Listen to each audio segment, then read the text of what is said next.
साथियों, आज बात करते हैं तेलंगाना स्टेट की, जहां पर अभी हाल में विधानसभा के चुनाव संपन्न हुए हैं, जिसमें आर.एस. प्रवीण ने बहुत ही महत्वपूर्ण भूमिका निभाई और बसपा का वोट बैंक काफी ऊंचाइयों तक पहुंचाया।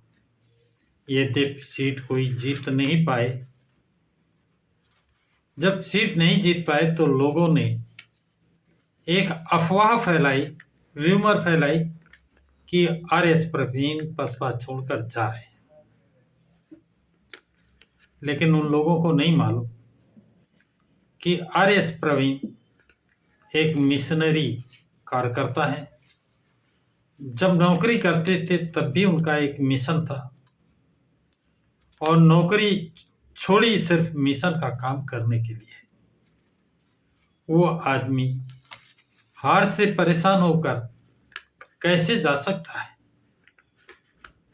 वो तो इन कारणों का पता लगाएगा, हार क्यों हुई, क्यों हमारे साथ इतने लोग जुड़े थे, वो वोट में क्यों नहीं तब्दील हो पाया, उसके पीछे कारण क्या थे, आदि चीजों का।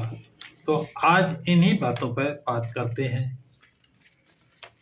कि वो किन बातों को लेकर किन चीजों पर आगे काम कर रहे हैं, क्या वो बसपा छोड़कर जा रहे हैं।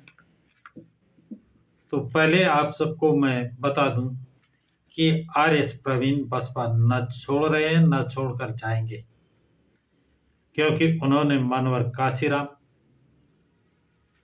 और बहन मायावती से सबक सीखा है, प्रेरणा ली है। मनोहर काशीराम ने क्लास 1 की अधिकारी नौकरी छोड़ी थी, मायावती ने अध्यापकी की नौकरी छोड़ी थी और आर.एस. प्रवीण ने एक क्लास 1 की और उच्च पद की नौकरी छोड़कर वीआरएस लेकर इस कार्य के लिए उतरे हैं।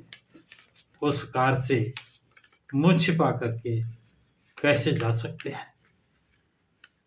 इसलिए अफवाह फैलाने वाले बहुत लोग होते हैं, उन अफवाहों पर आप लोग कतई ध्यान न दें। लोकसभा चुनाव के बाद, विधानसभा चुनाव के बाद अब वहां पर नगर निगम का चुनाव होने वाला है, जिसके लिए आर.एस. प्रवीण ने जोर शोर से तैयारियां शुरू कर दी हैं और सबसे पहले उन्होंने वहां पर एक महिला को प्रदेश अध्यक्ष बनाने का काम किया है, जिसकी वहां के लोग भूर भूर प्रशंसा करते हैं। रिया रिसरो को उन्होंने प्रदेश अध्यक्ष बनाया है, जो महिला विंग का काम करेंगी। महिला विंग भी बनाई है। ये एक और वो एक्सपेरिमेंट कर रहे हैं और इसमें निश्चित रूप से उनको सफलता मिलेगी। नगर निगम के बाद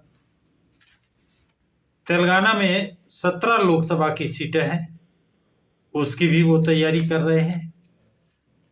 17 लोकसभा सीटों में 17 प्रभारी उन्होंने नियुक्त कर दिए हैं और लोग सोच रहे हैं, लेकिन आर.एस. प्रवीण ने अपने तेलंगाना में 17 लोकसभा की सीटों के लिए 17 लोक प्रभारी नियुक्त कर दिए हैं, जिसमें से कुछ लोग तो वो हैं जो विधानसभा का चुनाव भी लड़े थे, वो लोकसभा के भी प्रभारी बनाए गए हैं। जबकि और लोग अभी विचार ही कर रहे हैं, लेकिन आर.एस. प्रवीण ने बाजी मार दी, वो सबसे आगे निकल गए। 17 के 17 लोग प्रभारी नियुक्त करके अब वो मॉनिटरिंग करेंगे हर लोकसभा में विधानसभा वाइज ब्लॉक वाइज, और इसका अच्छा मौका उनको नगर निगम में भी मिल रहा है। नगर निगम की जितनी अच्छी तैयारी होगी वो परिणित हो जाएगी लोकसभा के लिए। इसलिए आर.एस. प्रवीण तेलंगाना में सबसे ज्यादा जोर नगर निगम के चुनाव पर दे रहे हैं और इसमें छाट छाट करके अच्छे प्रत्याशियों को उतार रहे हैं। प्रत्याशियों का प्रचार, आर.एस. प्रवीण का प्रचार और महिला विंग की अध्यक्ष का प्रचार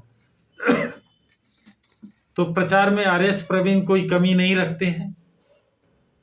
लेकिन अब सवाल आता है कि इतनी भीड़ उनके प्रचार में एकत्र हुई, चुनावी सभाओं में इतनी भीड़ एकत्र हुई कि लोग कयास लगा रहे थे कि तेलंगाना में आर.एस. प्रवीण की पूर्ण बहुमत की सरकार बनेगी। लेकिन अफसोस है कि एक सीट भी नहीं निकल पाई। कारण, उन कारणों को खोजने में 4 कारण मुख्य रूप से सामने आते हैं।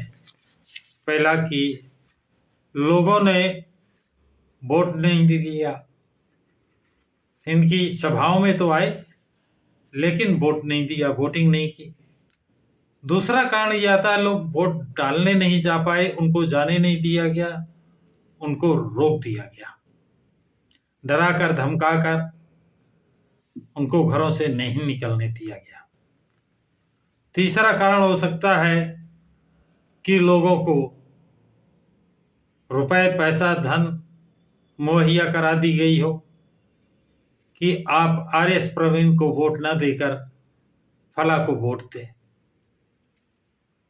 इस संभावना से भी इनकार नहीं किया जा सकता है। और चौथा कारण है कि लोगों ने जाकर वोट दिया हो और ईवीएम मशीन में जैसा आरोप लगाया जाता है, लगता है कि बटन किसी का दबो वोट किसी को जाता है। तो इन 4 कारणों में कोई ना कोई एक कारण तो रहा है, क्योंकि चुनावी सभाओं में अपार भीड़, और उस भीड़ को देखते हुए जो वोट प्रतिशत प्राप्त हुआ है बसपा को, वो नगण्य लगता है। तो कोई ना कोई खेल तो हुआ है। तो आर.एस. प्रवीण इन चारों कमियों की तरफ विशेष गौर करेंगे, विशेष निगाह रखेंगे और तेलंगाना के लोगों के बसपाइयों की मांग है कि अगला जो भी चुनाव हो वो ईवीएम से ना हो बल्कि मतपत्र के द्वारा हो, और मतपत्र के द्वारा होगा तब फिर कोई बसपा का वोट, आर.एस. प्रवीण का वोट कोई चोरी नहीं कर पाएगा।